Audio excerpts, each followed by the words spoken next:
Back 4 Blood is an upcoming multiplayer first-person shooter game developed by Turtle Rock Studios and published by Warner Bros. Interactive Entertainment.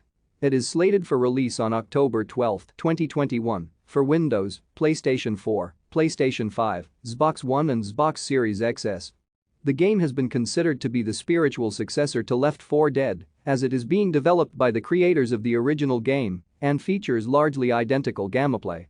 The game was announced at the Game Awards 2020 and came nearly a decade after Turtle Rock Studios split from Valve and re-established itself as an independent studio.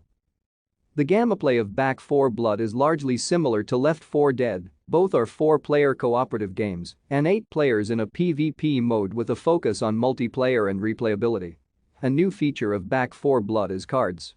At the start of each level, players need to build their deck with cards that adjust various elements of gameplay, such as modifying the player's health, damage, and stamina. Thank you for watching.